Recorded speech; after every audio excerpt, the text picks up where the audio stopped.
यमराज नचिकेता संवाद। नमस्कार दर्शकों, स्वागत है आपका हमारे YouTube चैनल आध्यात्मिक ज्ञान में।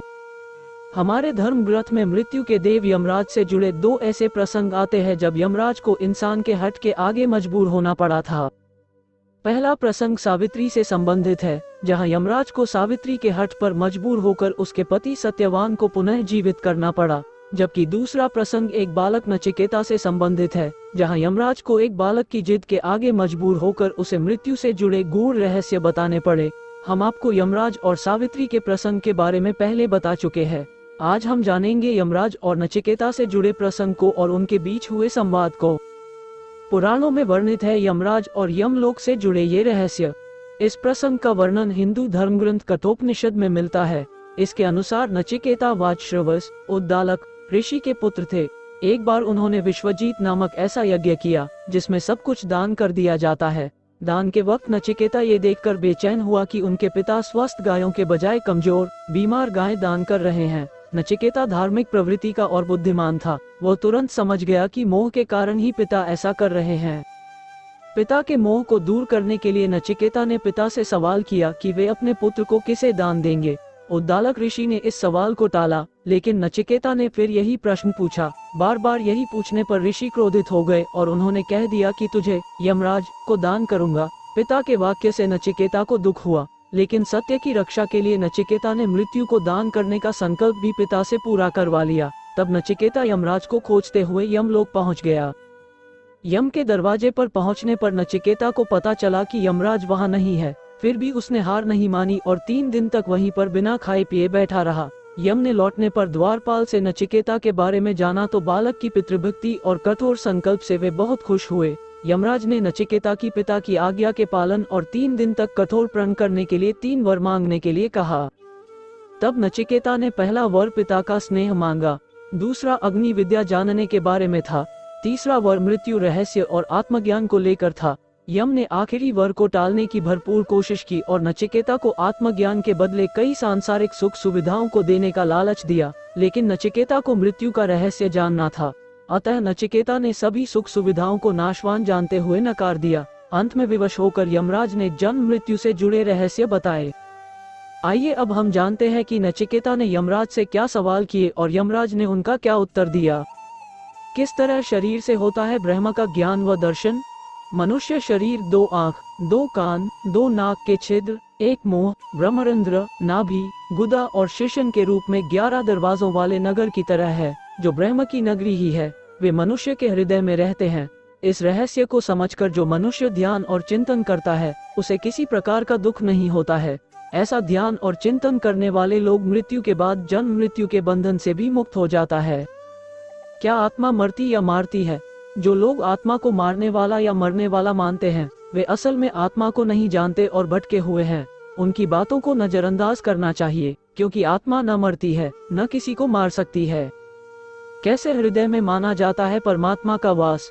मनुष्य का हृदय ब्रह्म को पाने का स्थान माना जाता है। यमदेव ने बताया मनुष्य ही परमात्मा को पाने का अधिकारी माना गया है। उसका हृदय अंगूठे की माप का होता है, इसलिए इसके अनुसार ही ब्रह्म को अंगूठे के आकार का पुकारा गया है। और अपने हृदय में भगवान का वास मानने वाला व्यक्ति यह मानता है कि दूसरों के हृदय में भी ब्रह्म इसी तरह विराजमान है, इसलिए दूसरों की बुराई या घृणा से दूर रहना चाहिए। क्या है आत्मा का स्वरूप? यमदेव के अनुसार शरीर के नाश होने के साथ जीवात्मा का नाश नहीं होता। आत्मा का भोग विलास, नाशवान, अनित्य और जड़ शरीर से इसका कोई लेना देना नहीं है। यह अनंत, अनादि और दोष रहित है। इसका कोई कारण है, न कोई कार्य, यानी इसका न जन्म होता है, न मरती है। यदि कोई व्यक्ति आत्मा परमात्मा के ज्ञान को नहीं जानता है तो उसे कैसे फल भोगना पड़ते हैं?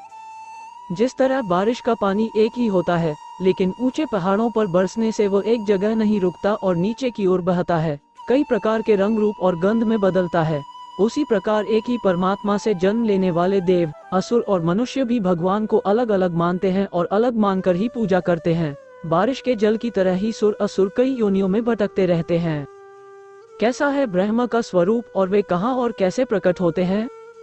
ब्रह्म प्राकृतिक गुणों से एकदम अलग हैं। वे स्वयं प्रकट होने वाले देवता हैं। इनका नाम वसु है। वे ही मेहमान बनकर हमारे घरों में आते हैं।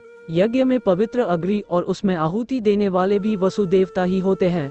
इसी तरह सभी मनुष्यों, श्रेष्ठ देवताओं, पितरों, आकाश और सत्य में स्थित होते हैं। जल में मछली हो या शंख, पृथ्वी पर पेड़ पौधे, अंकुर, अनाज, औषधि हो या पर्वतों में नदी, झरने और यज्ञ फल के तौर पर भी ब्रह्म ही प्रकट होते हैं। इस प्रकार ब्रह्म प्रत्यक्ष देव हैं।